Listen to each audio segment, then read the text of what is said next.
Thank you, Mr. Chairman. We were here 2 years ago. You had a wonderful hearing, and it was mainly on Kosovo and Macedonia. And you could see the photo all the way to the, it's being blocked by the fellow from Voice of, excuse me, the chair, could you move, please?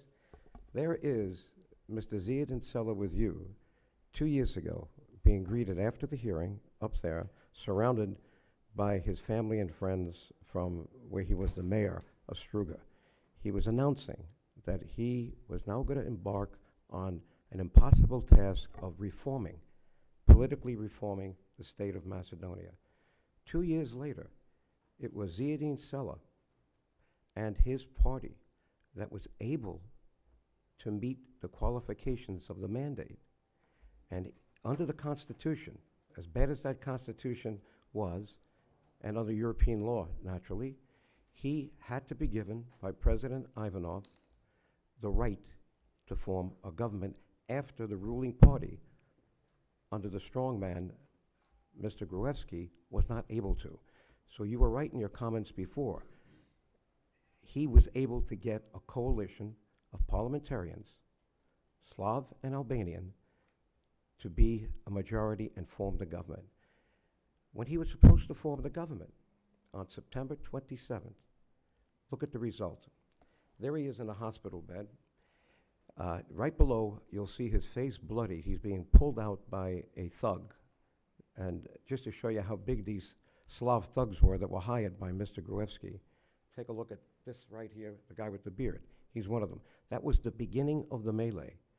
What happened on the 27th was Gruevski's attempt to be sure that there would be no reforms, that there would be no new government, because he knows how high his crimes are and he's afraid to be prosecuted and put in jail, so he must keep control. So what you heard today is like we heard from Mr. Milosevic so many times when we were able to get hearings here. The day of the hearing, they released prisoners. They did this, they did that. So just today, because our Civic League has advertised this, has told the world that this hearing was going to be really important for Macedonia. And in this room, I dare say that 90% of the participants are ethnic Albanians from Macedonia whose families are still there suffering. They came from, one from Alaska, many from Chicago, 2 from Iowa. They're here because they wanted to show you their concern, just the way the Kosovars did many times when we had those hearings. But look at this. Now, he's being pulled out here. Look at the blood on his face. He was given up for dead.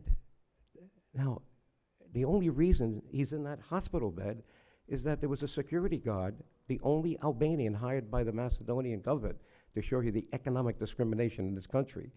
That Albanian security guard realized that he was not dead. He was still breathing. They walked away from him. He took him and put him in a room, hid him until the place cleared out. Then he was delivered by an ambulance or an armored car to the hospital.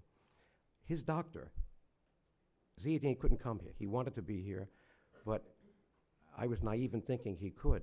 He's had so many concussions. If you look at the picture, you're not just seeing dry blood. You're seeing pummeling, constant fists to the face and to the head. They were there to kill him. They advertised this weeks and weeks in advance that this man was an enemy of the state. It reminds me of what Milosevic called me, an enemy of the state. They called him an enemy of the people. This is a signal to UDBA or the security forces to eliminate that person. And that's what they tried to do on September the 27th. They went 2.5 hours. They put the uniformed police outside.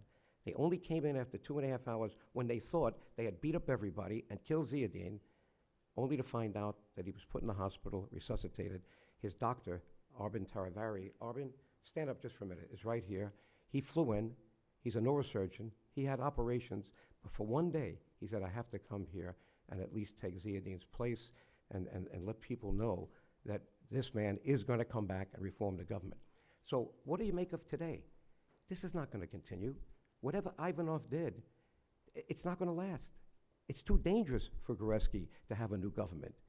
You have to remember, Mr. Chairman, 20,000 audio tapes were made public by the Slav opposition of Mr. Gruevski, Mr. Zayev, whose party now, I think it's LSDM, is in coalition with the party of party of Ziadin Selë.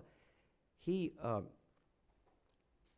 is not going to allow that coalition to go forward because he knows everything has been publicized. The only answer to Gruevski to those wiretaps was, where did they come from? Some foreign thing? He won't deny them. And you can't believe what some of these wiretaps say. It also, I mean, what they say are things like those Albanians that we set up in this Monza case, and you know what? They have long jail sentences. They couldn't adequately defend themselves. They were set up. They were not even guilty, but now they're in long prison sentences. You have Komnova, when they set up this phony operation and called it the Albanians from Kosovo coming into military action. They were actually hired by Slavs to do that for an excuse to go further in their opposition or their repression of the Albanian people. Where did this all started? You said that the country of Yugoslavia disappeared, disintegrated 1991, 1992. Somehow, the government of Macedonia slipped in with no opposition as an independent state in 1992 with an old-type constitution under the former Yugoslavia. And when they formed the state, it clearly says, this is a state for Macedonian Slavs. They don't mention Albanians, they don't mention Bulgarians, and by the way, there's no majority in this state. 1/3 Bulgarian, 1/3 Albanian, and 1/3 Macedonian Slav. That's the kind of state it is. But the Albanians have practically no rights whatsoever. 5% or less of the Serbs in northern Kosovo have much greater rights, including language rights, than probably 40% of the country, let's say at least 35% of the country in Macedonia. So what's here for Albanians? We should have had a solution to this 16 years ago to stop the violent conflict between the Albanians in Macedonia and the Slavs.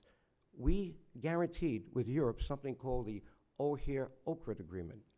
16 years have passed by, and things have only gotten worse because Gruevski, like a racketeer the way he is, he co-opted the junior Albanian party that put him into office, and nothing's been done. So one of the recommendations I'm going to make to you is that we have to go forward with the State Department, the U.S. taking a much more active role in a framework to implement the rights of the Ohrid Agreement.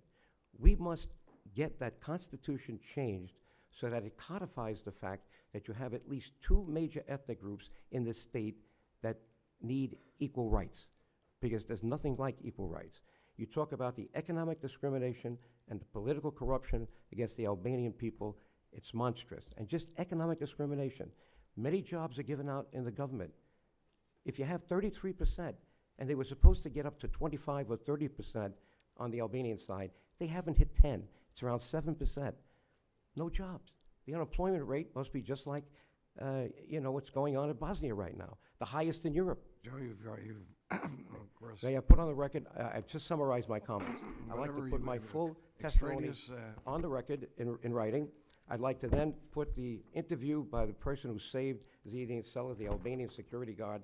I had it translated from Albanian to English. I want to put in some of the photos you haven't seen, because when he was here 2 years ago, he also met with Senator McCain, and hopefully that'll be done by the doctor before he goes back. And I want to put on the record this statement that I put on the record in 1991 when Chairman Pell was the chairman of the Senate Foreign Relations Committee, and 1998 when Senator Biden was.